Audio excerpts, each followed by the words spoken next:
Olá, meus queridos, a paz. Sou o pastor Haroldo, pastor pela Igreja de Deus no Brasil, aqui na cidade de Jataí, Goiás. Sou teólogo. Estamos novamente aqui para falar mais um pouco sobre o arrebatamento. E o tema é: quais são os sinais que antecedem o arrebatamento? Eu sempre gosto de ilustrar os sinais como uma placa de trânsito. Um exemplo, vou sair daqui de Jataí, Goiás, vou para a cidade de Goiânia, que é 320 quilômetros. E no meio desse caminho existem placas de trânsito que vão me alertar de algum evento que está ali futuro, de um acontecimento, que pode me livrar de um acidente, até mesmo de um acidente de morte. Um exemplo, uma placa de curva, limite de velocidade, uma pista com buraco, uma pista com depressões, placas que vão me alertar de eventos futuros ali naquela rodovia para me livrar. Assim também é o arrebatamento. Nós não sabemos o dia, nós não sabemos a hora, mas existem sinais, existem placas de eventos futuros que irão acontecer. E essas placas, esses sinais do arrebatamento, eu não posso negligenciar. Por quê? Porque se eu negligenciar os sinais da vinda de Cristo, eu não vou conseguir herdar a minha vida eterna.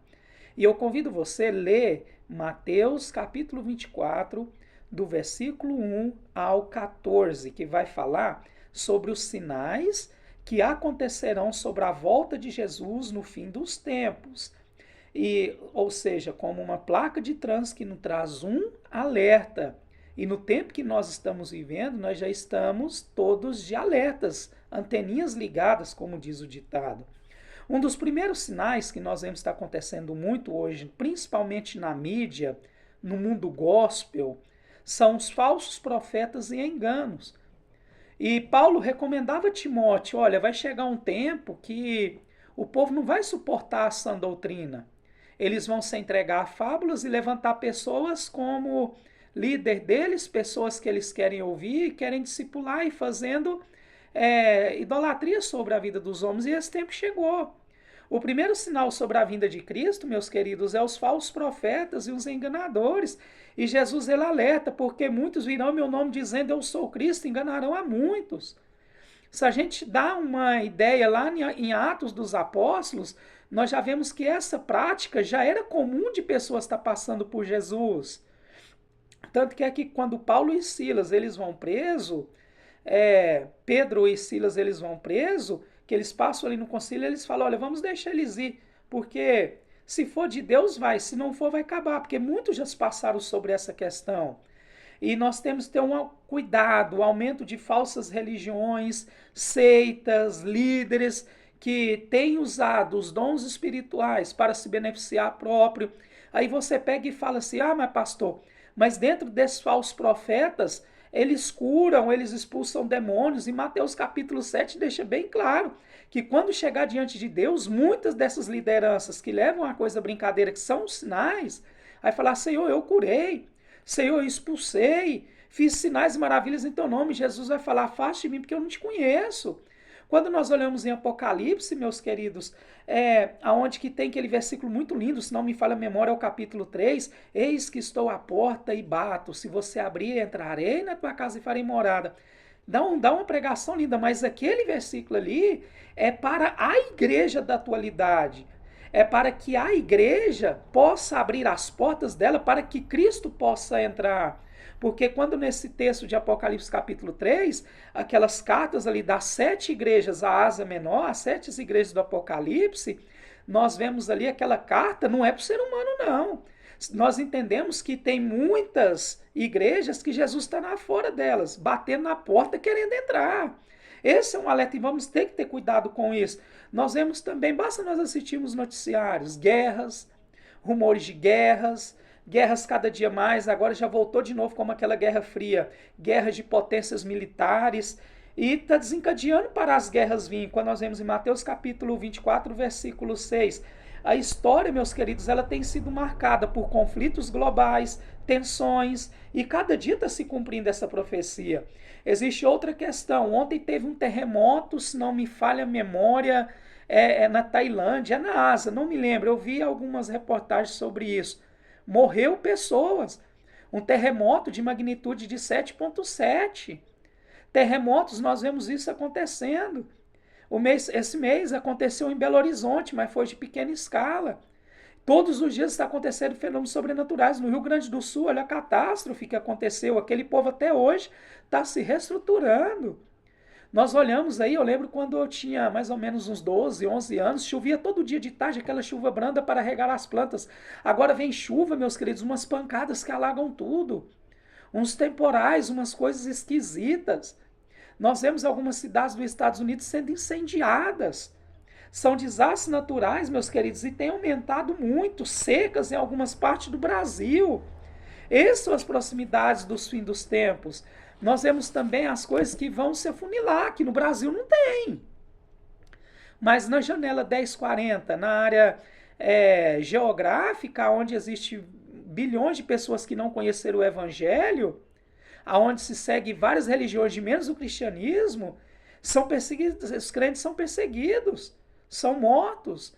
Eu me lembro que no ano de 2010 morreram um estimativo, mas eu acho que o número é o dobro maior de gente, eu imagino, porque isso foi que foi divulgado, eu vi essa reportagem na Record, que morreu aproximadamente 110 mil cristãos em um só ano.